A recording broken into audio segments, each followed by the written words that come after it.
Mũcemanio ũyũ ũtabanĩtio thutha wa ndũgamano gatagatĩ ka onjoria a kibikibi na mũthubari wa Nanyuki ĩgiĩ inegene rĩrĩa riumaga kibikibi-inĩ iria irĩ mĩtũrirũ mĩtungu na matawa marĩa marutaga ũtheri mũingĩ. Hapa tuko na municipal manager ambaye tuliandikia barua kama wa pikipiki za Nanyuki.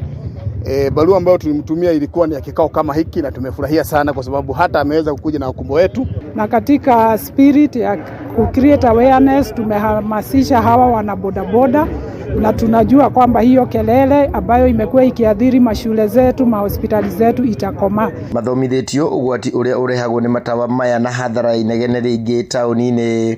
Mambo ya mataa, mambo ya exhaust, wanafanya extension na ile makelele ambayo inatoka, na tunaweza kuafikiana kwamba hiyo mambo ishe na tuweze kuendelea mbele.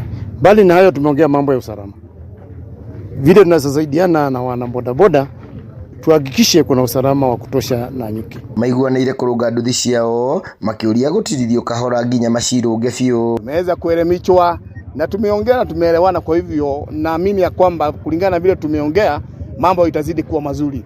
Hizi mataa ambao watu wanaambiwa watoe ni mataa ambazo zinaingia Kenya kupitia cabs, na zimeangaliwa na zikaonekana ni nzuri. Exhaust is the same, exhaust uzeeka na tunanunua.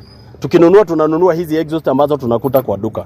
So mimi ningesema hivi, watu wa bodaboda wapewe muda pia, kwa sababu mpaka wakati tutaongea. Mũrũgamĩrĩri wa mũthubari wa Nanyuki Anthony Rũkwaro augĩte makinyĩirie kũgathĩka mawatho maya nĩ ũndũ wa makaya ma mũingĩ megiĩ gĩtango kĩa inegene na matawa ma nduthi ici taũni. Na hii si mwisho, hii maneno bado tutaendelea kuongea na wao tuweze kutafuta solution ya mwisho kabisa, kwa sababu hizi sauti si wao peke yake wanaleta, kuna source ya hizi sauti pahali pengine ambaye pia tutafaa kuangalia kama municipality.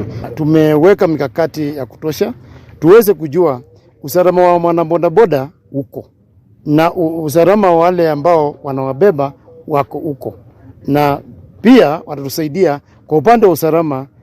Mbali na ile kazi wanafanya, wakiona mhalifu tutasema. Githui wa Wairimu, Laikipia.